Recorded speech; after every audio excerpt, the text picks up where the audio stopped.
चलिए ठीक है, अपन स्टार्ट करते हैं आज का सेशन।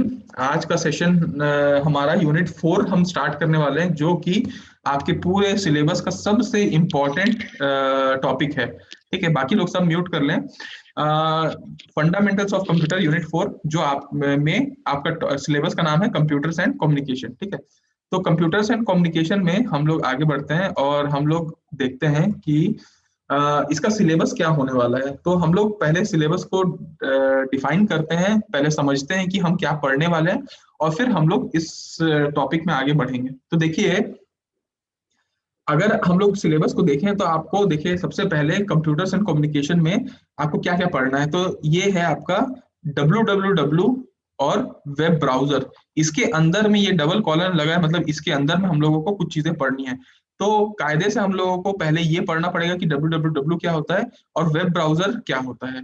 इसके बाद हम लोग पढ़ेंगे बेसिक्स ऑफ कंप्यूटर नेटवर्क, मतलब कंप्यूटर की जब हम लोग नेटवर्क बनाएंगे तो क्या क्या बेसिक्स का हम लोगों को जरूरत पड़ेगा, तो वो हम लोग पढ़ेंगे।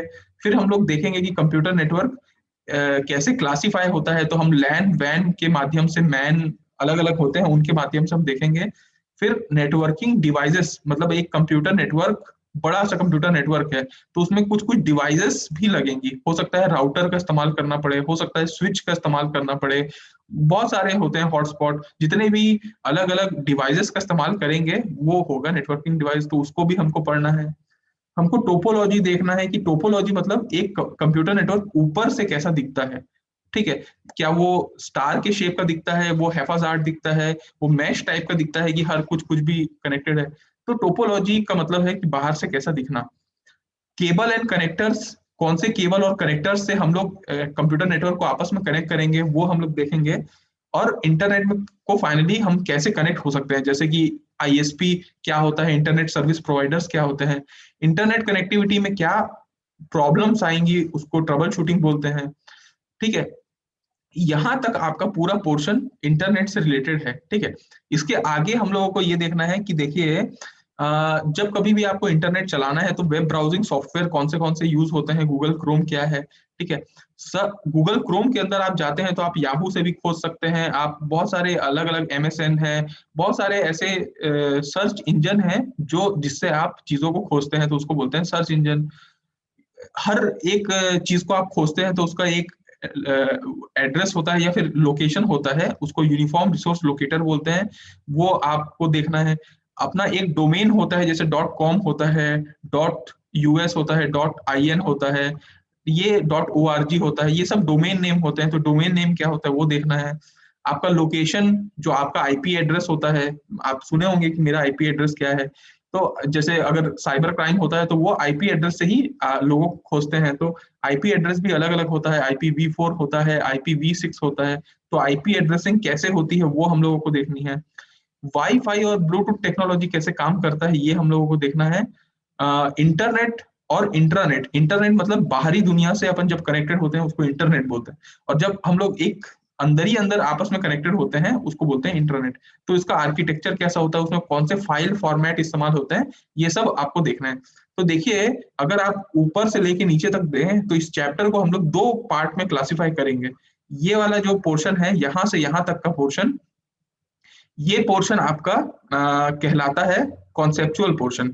ये पूरा आपका इंटरनेट की दुनिया में जितने भी चीजें होती हैं वो सब को का कॉन्सेप्ट आपको समझना है। तो ये हमारा कॉन्सेप्चुअल होगा, जिसको मैं आप लोगों को पूरी कोशिश करूंगा कि जितनी क्लासेस लगे उतनी क्लासेस में आप लोगों को भले ज्यादा लगे, लेकिन मैं आप लोगों को इसको इतना कोशिश करूंगा कि आप लोग जब यहाँ तक पहुंचे तो आप इंटरनेट के बारे में कोई कुछ भी बोलेगा तो आपको समझ में आ जाना चाहिए। तो यहाँ तक हम इतनी को, यहाँ से जो आपका चैप्टर चालू होता है ये एकदम बच्चों वाला चीज है, जो मैं आपके ऊपर छोड़ूंगा कि आप असाइनमेंट के फॉर्म पे, असाइनमेंट नहीं, प्रेजेंटेशन के फॉर्म पे आपको इसको प्रेजेंटेशन देना है। ठीक है, इसके ऊपर प्रेजेंटेशन देना है। तो ये सारे टॉपिक प्रेजेंटेशन के फॉर्म पे आएंगे। जैसे कि मैं आपको बताता हूँ, इंटरनेट के एप्लीकेशन में आपको मेल चलाना आना चाहिए। तो आप लोग मेरे ख्याल से सब मेल चलाते होंगे, इसीलिए ये आपके लिए आसान है।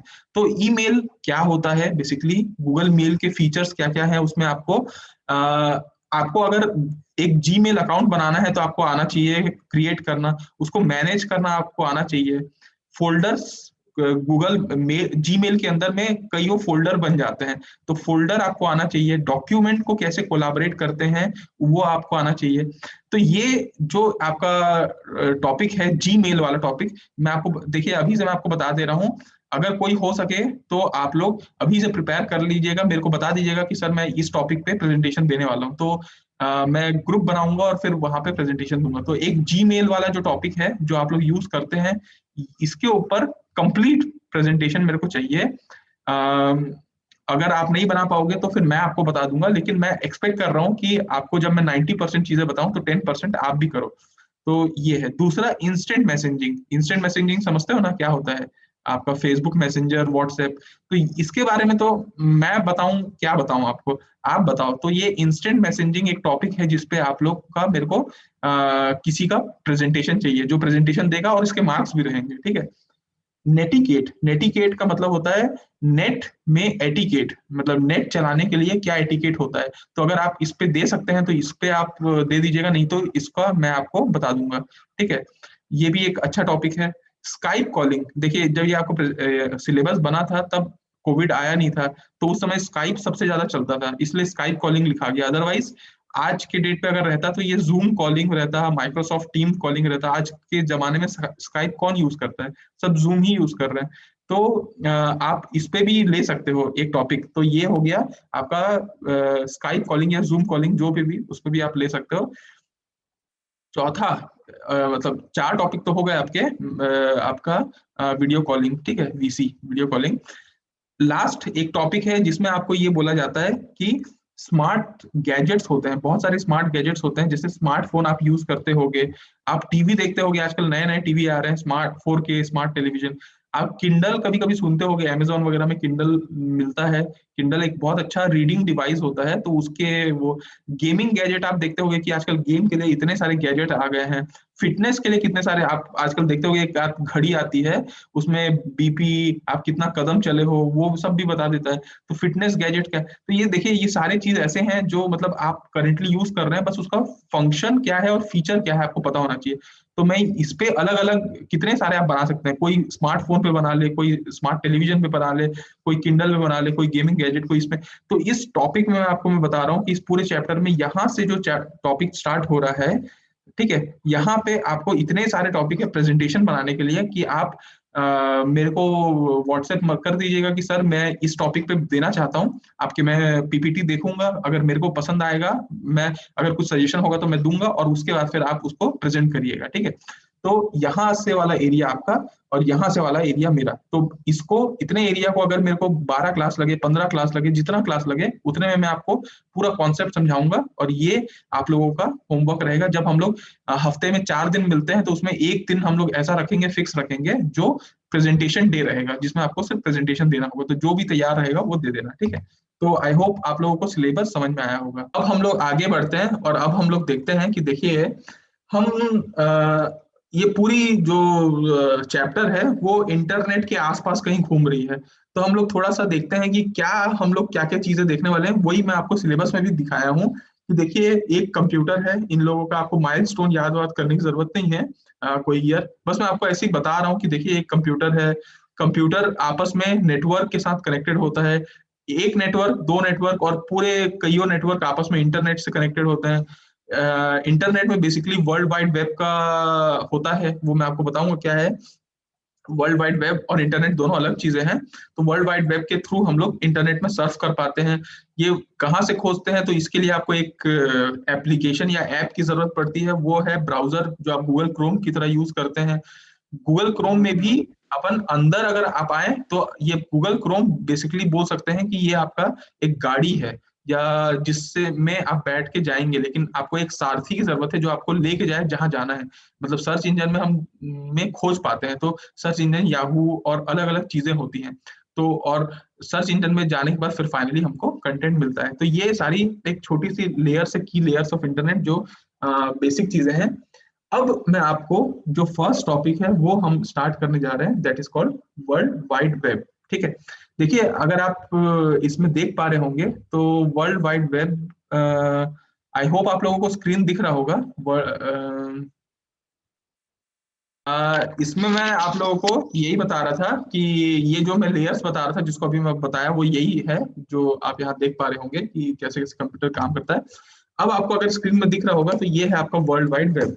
वर्ल्ड वाइड वेब, WWW, बचपन से हम लोग सुनते आ रहे हैं, पढ़ते आ रहे हैं, देखते आ रहे हैं, वर्ल्ड वाइड वेब। अब मैं आप लोगों को थोड़ा सा इसमें डीप में लेके जाऊंगा और आप लोगों को बहुत सारे नए टर्म्स बताऊंगा, तो थोड़ा सा ध्यान से अपना कमर कस लीजिए और कुछ नए टर्म्स सुनने के लिए ध्यान रखिए, लेकिन धैर्य पूर्वक सुनिएगा तो आप लोगों को सब कुछ समझ में आ जाएगा और सब कुछ याद रहेगा, ठीक है? तो थोड़ा सा देखिएगा, वर्ल्ड वाइड वेब, ठीक है, इसको हम लोग शॉर्ट फॉर्म में लिखते हैं WWW, ठीक है, वर्ल्ड वाइड वेब। इसको आम भाषा में सिर्फ वेब भी बोला जाता है। वर्ल्ड वाइड वेब को आम भाषा में सिर्फ वेब बोला जाता है। वर्ल्ड वाइड वेब बेसिकली एक क्या है, अगर आप बोलूं मैं, तो मैं बोलूंगा कि ये एक इंफॉर्मेशन सिस्टम है। थोड़ा धीरे धीरे समझिएगा। इंफॉर्मेशन सिस्टम मतलब कि ऐसा सिस्टम जहां पे इंफॉर्मेशन हो। इंफॉर्मेशन मतलब समझ रहे हैं ना, जो चीज हमको चाहिए, जानकारी, ठीक है, वो जानकारी का एक तंत्र है, that is called information system. ये जानकारी किस फॉर्म में होगा? ये डॉक्यूमेंट फॉर्म पे होता है, ठीक है, कोई डॉक्यूमेंट फॉर्म पे होता है। इसको हम लोग वेब रिसोर्सेस भी बोल सकते हैं कि वेब में कोई भी रिसोर्स है उसको बोलते हैं वेब रिसोर्सेस, ठीक है। तो बेसिकली ये एक इंफॉर्मेशन सिस्टम है, वर्ल्ड वाइड वेब, जहां पे डॉक्यूमेंट और वेब रिसोर्सेस स्टोर होते हैं और आइडेंटिफाई होते हैं। अब देखिए, कोई चीज कहीं पे स्टोर होगा तो अपन, मान लीजिए आप एक स्टोर रूम है, स्टोर रूम में आपने दुनिया भर के चीजें डाल दी अपने, मान लीजिए आपके पास शॉप है, शॉप के बहुत सारे चीज आपने गोडाउन में डाल दी, लेकिन आप आइडेंटिफाई तो आपको करना पड़ेगा ना कि ये मान लीजिए आटा है, ये चावल है, आप आइडेंटिफाई कैसे करेंगे? तो यहाँ पे भी ऐसा है कि एक जगह पे एक हम लोग बहुत सारा चीज को स्टोर कर दिए, इसमें ऑडियो भी है, वीडियो भी है, दुनिया भर की चीजें हैं, हर चीजें हैं, ठीक है, ऑनलाइन बैंकिंग की चीजें हैं, अमेजोन की चीजें हैं, दुनिया भर की चीजें हैं, लेकिन हम उसको आइडेंटिफाई कैसे करें? तो आइडेंटिफाई करने के लिए एक चीज का इस्तेमाल होता है, उसको बोलते हैं URL। इसको बोलते हैं यूनिफॉर्म रिसोर्स लोकेटर।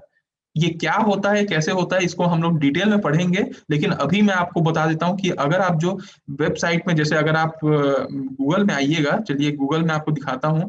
गूगल में अगर हम लोग कोई भी चीज को खोजते हैं, लेट सपोज मैं कंप्यूटर नेटवर्क खोला, तो आप ये ऊपर देख पा रहे होंगे ना, ये देखिए, अगर आप ऊपर में यहाँ पे टॉप इसमें देख पा रहे होंगे, तो ये जो लंबा चौड़ा आगे देखिए, कंप्यूटर नेटवर्क में बोला, लेकिन कंप्यूटर नेटवर्क में सर्च करने पे इतना सारा चीज आ गया, ये कहाँ से आया? इस लोकेशन पे होगा ये, ठीक है। तो ये जो लोकेशन है ये कहलाता है URL, यूनिफॉर्म रिसोर्स लोकेटर, ठीक है। तो अब अगर मैं इसको बोलूं कि अब मैं फिर से एक बार इसको बताता हूं। WWW क्या है? एक इंफॉर्मेशन सिस्टम है जहां पे डॉक्यूमेंट, वेब रिसोर्सेस स्टोर होते हैं और आइडेंटिफाई होते हैं URL के माध्यम से, ठीक है, URL के माध्यम से लिंक हुए। लेकिन अगर आप देखिएगा, अगर आप कोई भी वेबसाइट में आप जाइए, चलिए अपन अंदर जाते हैं, तो इन लोग एक में घुसे, अब मान लीजिए इसमें आप फिर घुस गए तो यहाँ दूसरे में आ गया, दूसरे से मैं डेटा ट्रांसमिशन में किया तो डेटा ट्रांसमिशन में आ गया, इससे मैं अगर आगे बढ़ता हूं तो फिर इसमें आ गया। ये क्या आ रहा है? बेसिकली ये रहा है कि हम एक दूसरे को आपस में लिंक करके रखे हुए हैं, और ये इंटरलिंक किसके माध्यम से हुआ है? एक उसको बोलते हैं हाइपर टेक्स्ट। तो हाइपर टेक्स्ट के माध्यम से हुआ है। तो अब मैं आपको पूरा कंप्लीट डेफिनेशन बता सकता हूं वर्ल्ड वाइड वेब का। World wide web is an information system where document and other web resources are identified by URL which may be interlinked by hypertext और and are accessible over internet, ठीक है। हिंदी में बोलूं तो ये एक information system है जहां पे डॉक्यूमेंट और वेब, हाँ, फिर मैं बता, नहीं, नोट डाउन करने की जरूरत नहीं है, वो सब मैं आपको दे दूंगा नोट्स। ये एक इंफॉर्मेशन सिस्टम है जहां पे डॉक्यूमेंट और वेब रिसोर्सेज स्टोर होते हैं। उनको आइडेंटिफाई कैसे करते हैं? यूआरएल के माध्यम से, और उन लोग आपस में एक दूसरे से लिंक कैसे होते हैं? हाइपर टेक्स्ट के माध्यम से। ठीक है, अब हम लोग देखिए ये अ, अब ये जो आप मैं बोलूंगा कि अगर ये इसमें डॉक्यूमेंट है, ठीक है, तो डॉक्यूमेंट की मैं बात किया कि कोई डॉक्यूमेंट वहां पे स्टोर है। डॉक्यूमेंट को चलिए मैं एक ऐसा फॉर्म ले लेता हूँ, ये एक डॉक्यूमेंट है जो कि कहीं पे वर्ल्ड वाइड वेब जिसको मैं बोल रहा हूँ उसमें जाके स्टोर होगा। ठीक है, तो पहले मैं इस डॉक्यूमेंट की बात करता हूँ कि कैसा डॉक्यूमेंट वहां पे जाके स्टोर होता है। क्या मेरा ऑडियो डायरेक्ट जाके स्टोर होता है, या मेरा वीडियो या मेरा कोई टेक्स्ट डायरेक्ट जाके www में स्टोर होता है? तो नहीं, ऐसा नहीं होता।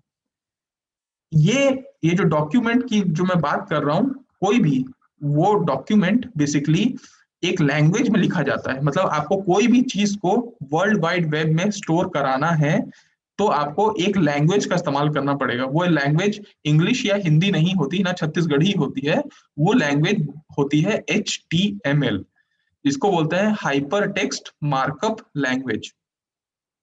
मतलब अगर आपको कोई भी डॉक्यूमेंट को वेब www में ले जाना है तो आपको किस भाषा का इस्तेमाल करना पड़ेगा? इस भाषा का HTML।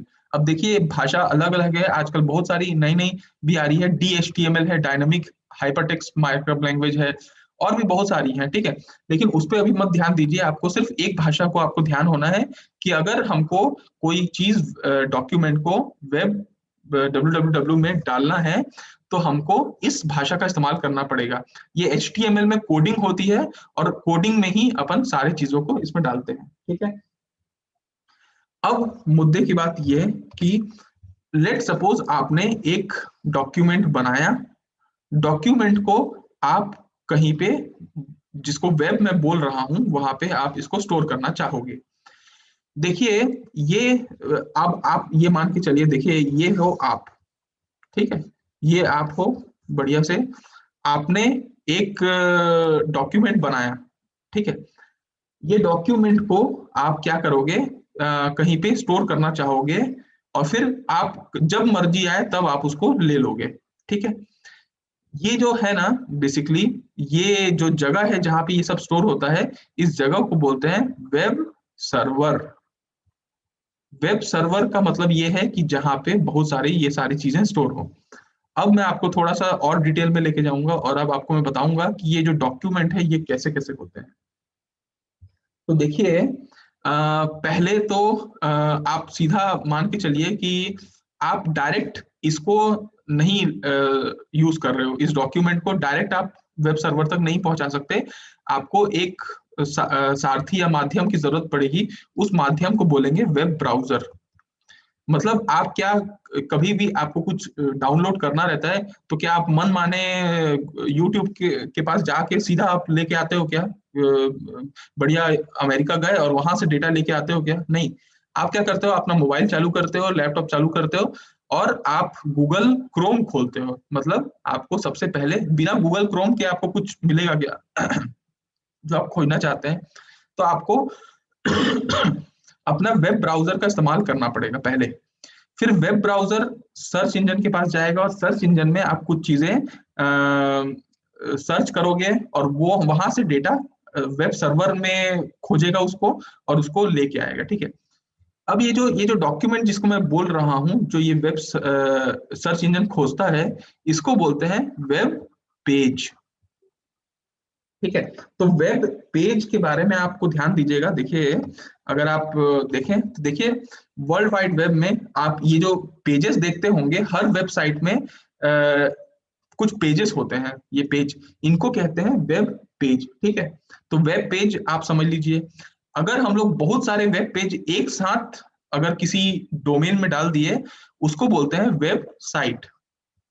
ठीक है, तो वेबसाइट अगर मैं बोलूं तो आपको समझ में आ जाना चाहिए कि सर वेबसाइट का मतलब है, साइट का मतलब क्या होता है? लोकेशन। और वेब का मतलब तो आप जान ही रहे हैं कि ये हम लोग वेब की बात कर रहे हैं। ठीक है, तो ऐसा लोकेशन जहां पे बहुत सारे वेब पेजेस स्टोर हों उसको बोलते हैं वेबसाइट। जैसे GC बिलासपुर का अगर आप वेबसाइट खोलिएगा ठीक है, मान लीजिए मैं यहाँ पे जीईसी बिलासपुर को सर्च करता हूँ, ये जीईसी बिलासपुर में मैं सर्च किया तो ये क्या खुल के आएगा, इसका वेबसाइट खुल के आएगा। वेब साइट में आपको देखिए होम अबाउट एल्यूमिनी, आप किसी को भी क्लिक करिएगा तो आप ये एक अलग पेज खुल के आएगा, उस पेज को बोलेंगे वेब पेज। तो ग्रुप ऑफ वेब पेज मिल के बनते हैं वेब साइट। ठीक है, तो ये दो चीजों को याद रखिएगा, वेब पेज, वेबसाइट। अब आपको मैं यही बता रहा था, देखिए वेब पेज जो होते हैं ये भी अलग अलग प्रकार का होता है।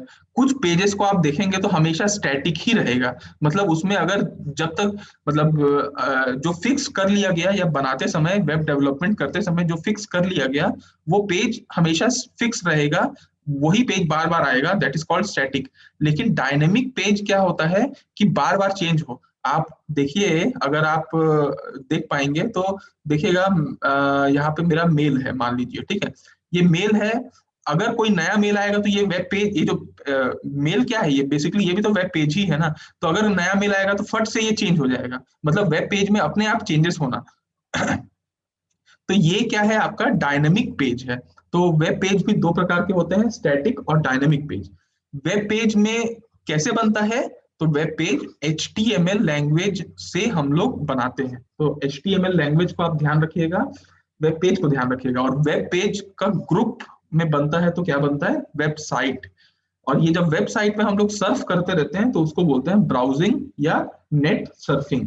ठीक है, तो ये आई होप आप लोगों को यहाँ तक का टॉपिक समझ में आया हो। तो चलिए आगे आगे बढ़ते हैं हम लोग, और अब हम लोग देखते हैं कि देखिए वेब सर्वर या वर्ल्ड वाइड वेब के बारे में मैंने आप लोगों को कुछ चीजें बतानी चाहिए। जो टर्म है, अब आप लोग यूआरएल को थोड़ा समझ पा रहे होंगे, अब आप लोग हाइपर टेक्स्ट को समझ पा रहे होंगे। लेकिन अब देखिए, आप यहाँ पे फिर से आप हो, ठीक है, आपने अपना मोबाइल ऑन किया, मोबाइल में क्या किया, गूगल क्रोम खोला, गूगल क्रोम में आपने सर्च इंजन ले लिया गूगल, और उसमें आपने कोई इंफॉर्मेशन मांगनी चाहिए कि मेरे को ये चीजें चाहिए, वो तुरंत सर्च किया। वो सर्च कहाँ किया, वो बेसिकली गया वेब सर्वर के पास, और वेब सर्वर में बहुत सारा चीज स्टोर है, वहां से वापस लेके आ गया जितनी सारी चीजें। जैसे अब मैं अगर आपको दिखा पाऊंगा तो आप देख पाएंगे कि देखिए, मैं सिर्फ याहू लिखा था, याहू सर्च, तो याहू नाम से कितने सारे आ गए, अगर आप ऊपर देख पा रहे होंगे तो कितने टाइप के इतने सारे रिजल्ट हमको मिले हैं सिर्फ इतना लिख के। तो वेब सर्वर में बहुत सारा चीज होगा उसी नाम से, वो सब चीज लेके एक पेज में लेके आ जाएगा। ये कैसे होता है वो सब सर्च इंजन में आप लोगों को टॉपिक में बताऊंगा, ठीक है।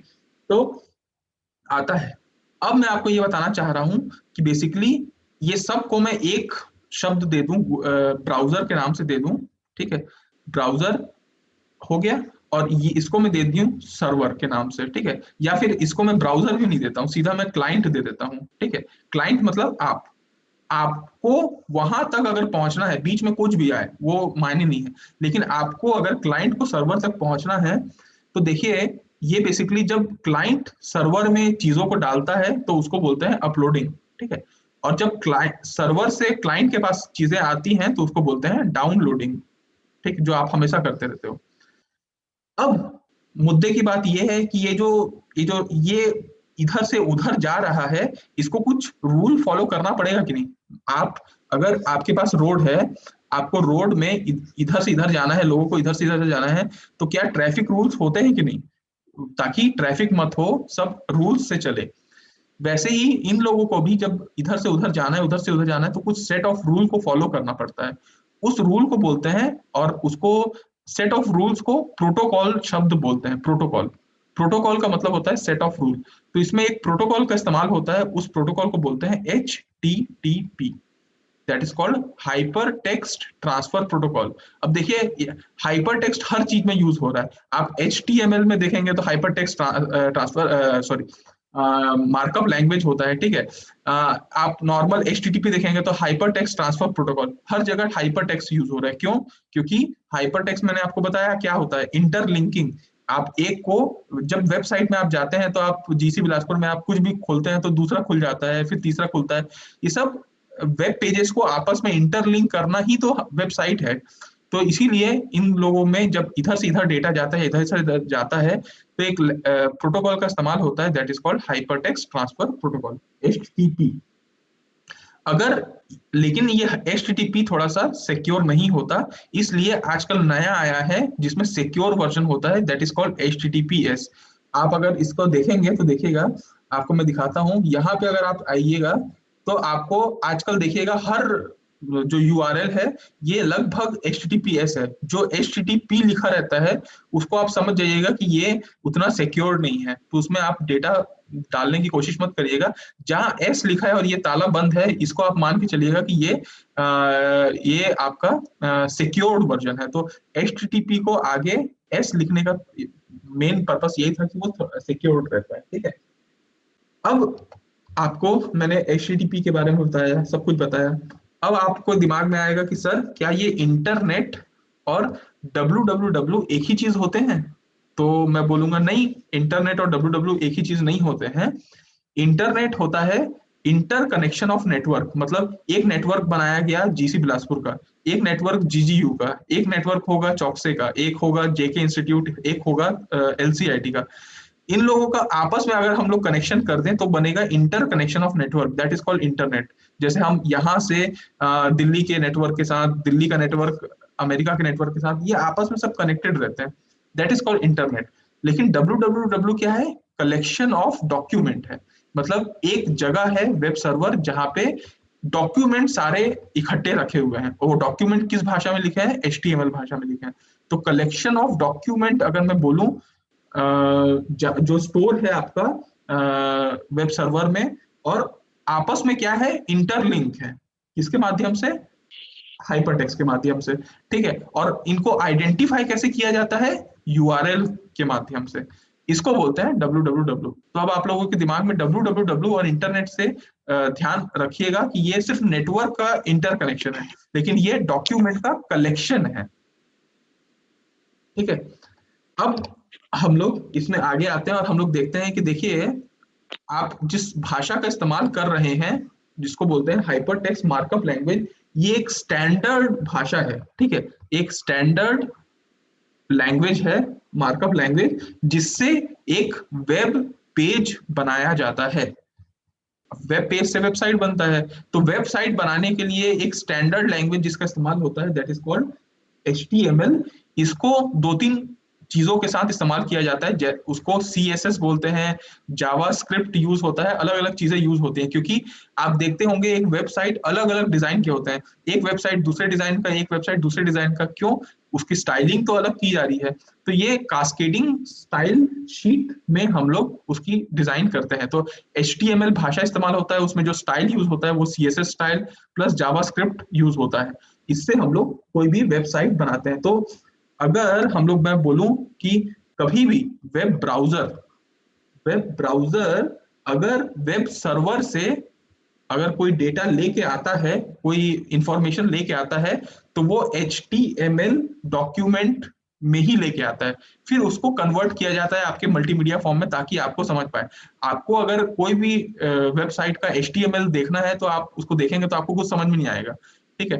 तो वो कोडिंग के फॉर्म पे होती है, तो कोडिंग से फिर डिकोडिंग करके आपको समझाया जाता है। तो ये सब आदान प्रदान सब HTML में ही होता है, ठीक है। अब मैं आपको वेब सर्वर के बारे में बताता हूं कि वेब सर्वर जो होता है जहां पे सब चीजें स्टोर होती हैं। तो वेब सर्वर को अगर मैं आसान भाषा में बोलूं तो सर, वेब सर्वर क्या है? तो वेब सर्वर ऐसी जगह है जिसमें हम लोग स्टोर कर सकते हैं, कोई चीज को हम लोग प्रोसेस कर सकते हैं, सर्वर में प्रोसेस होता रहता है, आप डिलीवर कर सकते हैं, आप इसको वापस दे सकते हैं, डिलीवर कर सकते हैं वेब पेज को क्लाइंट तक, ठीक है। मतलब कोई भी वेब पेज यहाँ पे सब स्टोर है, उसको क्लाइंट उसमें स्टोर कर सकता है, उसको प्रोसेस करवा सकता है या उसको डिलीवर कर सकता है, ये सब होता है। वेब सर्वर सीधे शब्दों में बोलूं तो क्या है? कलेक्शन ऑफ वन और मोर वेबसाइट, मतलब एक से अधिक वेबसाइट जहां पे स्टोर होते हैं उसको सर्वर बोलते हैं, सिंपल बात। GC बिलासपुर का जो वेबसाइट है वो किसी सर्वर पे स्टोर होगा, नहीं पता कहाँ पे स्टोर है, लेकिन किसी सर्वर पे स्टोर होगा।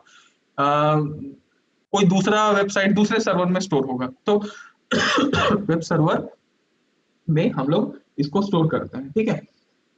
कोई भी चीज हम लोग इसको में मतलब वेब सर्वर कहीं पे भी बन सकता है, आप अपने घर में बना सकते हो, एक राउटर में, प्रिंटर के अंदर, कहीं पे भी आप सर्वर बना सकते हो जहाँ पे चीजों को स्टोर करने की जरूरत पड़ती है, ठीक है। अब www अगर आपको देखना है तो आपको दो तीन चीजें और भी आपको ध्यान देनी पड़ेंगी। वो क्या चीजें हैं, देखिए मैं आपको बताता हूँ। वर्ल्ड वाइड वेब में आपको पहली बात तो देखिए, वर्ल्ड वाइड वेब को कौन बनाया था, तो वो थे टिम बर्नर ली साहब। तो टिम बर्नर ली साहब ने वेब ब्राउजर को बनाया था, ठीक है। वेब ब्राउजर, सॉरी, www को बनाया था 1989 में। 1989 में इसका आविष्कार किया गया, ठीक है। इसमें आप लोगों को अब समझ में आ गया होगा कि www को एक शब्दों में बोलूं तो sir, it is an information system where document and other web resources are stored and identified by URL, ठीक है, एंड विच में बी इंटरलिंक बाय हाइपरटेक्स्ट, जो आपस में इंटरलिंक होता है हाइपरटेक्स्ट से और एक्सेसिबल होता है इंटरनेट में, सिंपल भाषा में, ठीक है। अब देखिए, एक शब्द है जो मेरे को आप लोगों को बताना है, जो आप लोग www यूज करते समय आप ध्यान दिए होंगे। देखिए, आप अगर इसको देख पा रहे होंगे तो आपको दिखेगा, ये जो आपका कोई भी अपन वेब पेज खोलते हैं, ठीक है, तो इसमें कुछ चीजें होती हैं जो आपको कभी कभी ध्यान देते हैं, जैसे कि अगर आप इसके सेटिंग्स में जाएंगे, इस वेब ब्राउजर के सेटिंग्स में जाएंगे, तो आपको कुछ मिलेगा, cookies and other site data. तो ये कुकीज क्या होता है, क्योंकि ये डब्ल्यू डब्ल्यू, देखिए आप ये जीसी बिलासपुर आइए, ठीक है, जीसी बिलासपुर में आप या कोई भी इसमें आ जाइए, चलिए। तो अ, एक सेकंड, इसको अगर हम लोग थोड़ा सा इधर लाते हैं, कहाँ गया यार इतना लंबा चौड़ा, ये देखिए आप यहाँ पे जो इस्तेमाल किए HTTP, ये तो आप समझ में आ गया कि कौन सा प्रोटोकॉल से ये डेटा इधर वेब ब्राउजर से वेब सर्वर इधर उधर आ रहा है। लेकिन हर में बाय डिफॉल्ट www आ जाता है, मतलब ये आप बचपन से पढ़ते आ रहे हैं, क्योंकि सारा जो डॉक्यूमेंट है, ये सारा डॉक्यूमेंट कहाँ पे स्टोर है, सब www में ही जाके है, मतलब ये कलेक्शन ऑफ डॉक्यूमेंट है। तो उस उतना तो आप समझ में आ गया होगा। लेकिन ये जो www है, इसमें आपको एक शब्द का इस्तेमाल होता है, वो है कुकी। तो कुकी क्या होता है, इसके बारे में आप लोगों को थोड़ा सा जानना है। कुकी मतलब small piece of data, small piece of data, ठीक है। ये स्मॉल पीस ऑफ डेटा जो कि वेबसाइट भेजता है, सेंट फ्रॉम वेबसाइट, ठीक। और ये स्टोर होता है, स्टोर्ड ऑन यूजर्स कंप्यूटर, ठीक है, बाय यूजर्स ब्राउजर। अब इसको आप समझिएगा, क्योंकि ये कभी भी आप www को आप समझाएं या वेब ब्राउजर को अगर आपके एग्जाम में आता है या आपको खुद समझना है, तो आपको हमेशा ये आता होगा कि सर ये कुकी क्या, कुकी आता है, अलाउ कुकी, अलाउ, ये सब क्या होता है। तो मैं आपको आज बताऊंगा कि देखिए, ये बेसिकली एक छोटा सा डेटा का टुकड़ा होता है, जो कोई भी वेबसाइट आप सर्फ करते हैं, वो वेबसाइट के द्वारा आपके कंप्यूटर में जाके स्टोर हो जाता है, ठीक है। और ये सब कौन करता है, आपका ब्राउजर की मदद से होता है ये सब चीजें। अब ये इससे फायदा क्या होता है, इससे फायदा ये होता है कि हम लोगों को कुछ कुछ चीजें याद करनी नहीं पड़ती, मतलब कुछ चीजें ये बनाया ही इसलिए गया था ताकि आप कुछ कुछ छोटी छोटी चीजें आपको रिमेम्बर करने की जरूरत ना पड़े, यूज जो ब्राउजर है वो अपने आप आपके कंप्यूटर में जाके स्टोर कर लेगा। इसका मतलब ये है कि आप मान लीजिए ये आप हो, आपने अपने ब्राउजर में कुछ एक गूगल फॉर्म खोला, आप देखते होंगे आपके व्हाट्सएप ग्रुप में कुछ ना कुछ गूगल फॉर्म आते ही रहता है और आते ही रहेगा जीवन, मतलब कॉलेज तक। तो ये गूगल फॉर्म में आप एक बार कोई इंफॉर्मेशन कभी भर देते हैं, अगर आपका ब्राउजर है, ब्राउजर कुछ डेटा को स्टोर कर लेता है, तो कभी कभी देखिएगा नेम वगैरह में आप कभी क्लिक करेंगे तो अपने आप कुछ कुछ नेम जो आप भरे रहते हैं वो पहले से आ जाता है, ठीक है। ये क्यों आता है, क्योंकि जब आप इस वेबसाइट को खोले थे तो आपने पहले जो कुछ डेटा डाला था, वो वो पीस, छोटा पीस ऑफ डेटा उस वेबसाइट ने क्या किया, आपके ब्राउजर में जाके स्टोर कर दिया। आप अब क्या करेंगे, जब आप दोबारा आप जाएंगे तो आपको अपने आप वो चीजें भर जाती हैं। ठीक है, तो ऑटो फिल पासवर्ड नाम का आता है, वो अपने आप ये कुकीज में जाके स्टोर रहता है और वो आप भर देते हैं। ठीक है तो इसका एक सीधा सा एग्जांपल आपको बताता हूँ। आप amazon.com में आप शॉपिंग करते होंगे, amazon.in में या कोई भी ऑनलाइन स्टोर में, तो आपके पास एक शॉपिंग कार्ट आता है, कार्ट, ऐड टू कार्ट लिखा रहता है, कार्ट। ये कार्ट क्या होता है, आप कुछ भी चीजें स्टोर कर लेते हैं उसमें, कोई मोबाइल वोबाइल देखे हैं, आपको पसंद आया तो कार्ट में आप डाल दिए। ये स्मॉल पीस ऑफ डेटा है जो आपके ब्राउजर के माध्यम से आपके कंप्यूटर में ही जाके या मोबाइल में जाके स्टोर हो गई है, वेब ब्राउजर में। ठीक है, अब क्या होगा कि आप लैपटॉप से चलाएं या मोबाइल से चलाएं, आप दोबारा फिर amazon.in में जाएंगे तो आपके कार्ट में वही मोबाइल फिर से दिखाएगा। तो ये बेसिकली इसका मेन पर्पस ये था कि छोटा सा पीस ऑफ डेटा अगर हम आपके कंप्यूटर मोबाइल में ही स्टोर कर लें या ब्राउजर में स्टोर कर लें, तो कितना अच्छा हो जाएगा कि हमको बार बार डेटा फिल नहीं करना पड़ेगा, अपने आप वो चीज आ जाएगी। लेकिन इससे नुकसान भी है। इससे नुकसान ये है कि अगर कोई हैकर वेबसाइट आ गया और वो वेबसाइट कुछ डेटा आपके मोबाइल में छोड़ दिया, तो आपका इंपॉर्टेंट चीजें को वो एक्सेस कर पा जाएगा। इसीलिए हमेशा ध्यान दीजिएगा कि कुकी को आसानी से अलाउ मत करिएगा, और बीच बीच में आप कुकी को क्लियर कर दीजिएगा। जैसे यहाँ पे आपको मैं गूगल क्रोम ही दिखाता हूँ। गूगल क्रोम में कई बार आपको कुछ कुछ ऐसे साइट्स होते हैं जिसमें बोलता है वो कि अलाउ कुकी करूं क्या, तो आप अलाउ कर देते हो तो वो आगे बढ़ता है। आप इसको डिसेबल भी कर सकते हो। आप यहाँ सेटिंग्स में जाएंगे ब्राउजर के, तो यहाँ पे आता है, हमेशा ऑप्शन आता है cookies and other site data.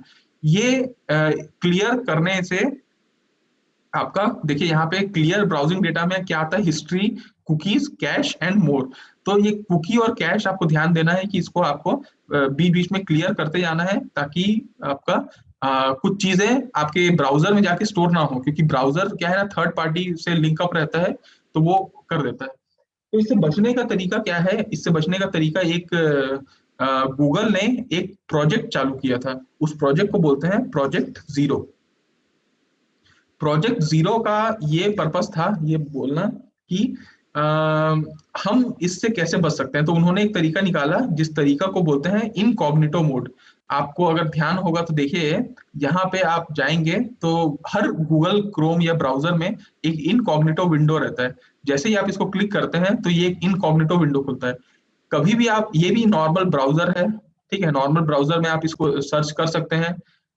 अगर इनकॉग्निटो मोड में अगर आप काम करते हैं तो देखिए, क्रोम साफ साफ लिखा है, Chrome won't save following information. आपकी ब्राउजिंग हिस्ट्री, आपका कुकी, आपका साइट डेटा, कुछ भी चीज इसमें स्टोर नहीं होगा। साफ बात है। और थर्ड पार्टी के कुकी को तो बिल्कुल अलाउ नहीं करेगा कि आपके पास, आपके ही कंप्यूटर में, सोचो कितनी बड़ी बात है कि आपके ही कंप्यूटर में, आपके ही ब्राउजर में वो चीज दूसरे वेबसाइट का छोटा सा डेटा आपके पास आके स्टोर हो जा रहा है। फायदा तो है लेकिन नुकसान इसका भी बहुत सारा है। इसलिए कोशिश करना कि कभी भी सिक्योर रहना है तो आपको इनकॉग्निटो मोड में काम करना होगा। आई होप ये वाला पॉइंट आप लोगों को शायद क्लियर होगा। चलिए, आप लोगों को उम्मीद है मेरे को कुकी समझ में आया होगा। कुकी सिंपल भाषा में एक छोटा पीस ऑफ डेटा है जो वेबसाइट के द्वारा आपके कंप्यूटर या में या आपके डिवाइस में या आपके ब्राउजर में जाके स्टोर हो जाता है। और आपको कभी कभी फायदा होता है क्योंकि वो ऑटो फिल हो जाता है, क्योंकि पहले से ही रहता है उसमें, और नुकसान तो होता ही है। ठीक है, अ, ऐसा ही एक तो और है जिसको बोलते हैं कैश। जैसे अभी मैं आपको दिखाया क्लियर कैश, तो कैश बिल्कुल कैश मेमोरी जैसा है। अगर आपको कैश मेमोरी का कॉन्सेप्ट याद होगा, तो हम लोग कुछ सेट ऑफ इंस्ट्रक्शन किसको देते थे, सीपीयू को परफॉर्म करने के लिए। सीपीयू क्या करता था, सबसे पहले वो अपने रैम में नहीं जाता था, क्योंकि सेकेंडरी मेमोरी से रैम में लोड करेगा, वो काम नहीं करता। सबसे पहले वो कैश मेमोरी के पास पूछता था तुम्हारे पास है क्या, रहता था तो उसको बोलते थे हिट, और नहीं होता था तो वो बोलते थे मिस। मिस, तो ये हर चीज सबसे पहले अपने कैश मेमोरी के पास जाता है। ठीक है, आपके पास भी जब पैसे की जरूरत पड़ती है तो आप सबसे पहले अपने वॉलेट को चेक करते हो, वॉलेट में नहीं रहता तब बैंक से पैसे निकालते हो। तो जो पूरा बैंक को तो हम लोग अपने वॉलेट में नहीं डाल देते ना, पैसे को, कम पैसे को रखते हैं। वही चीज कैश में भी होता है। कैश में क्या होता है कि कैशिंग जो प्रोसेस है, इसमें आप जो वेब पेज को सर्च कर रहे हो, वेब पेज को, अगर कोई आप वेब पेज को एक्सेस कर रहे हैं, उस वेब पेज में कुछ रिसेंट जो वेब पेज आपने सर्च किए हैं वो स्टोर हो जाते हैं आपके ब्राउजर में, पूरा वेब पेज। ठीक है, तो और वो कुछ होते हैं, ठीक है। उससे क्या होता है कि जब कभी भी आप सेम कंटेंट आप चाहिए रहता है तो वो वेब पेज फिर खुल के आता है। जैसे आपको एग्जांपल के तौर पे मैं दिखाता हूँ ये एक आपका गूगल क्रोम है। गूगल क्रोम में मैं एक नया टैब खोलता हूँ, चलिए ठीक है।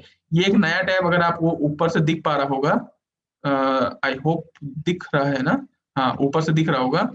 तो यहाँ पे देखिए, मैं अगर सर्च करने जाता हूँ, मैं कुछ लिखा नहीं हूँ, लेकिन अपने आप देख पाएंगे computer network, world wide web, SBI online, PDF to word, ये सब वेबसाइट मैंने अभी कुछ उसमें खोजे हैं।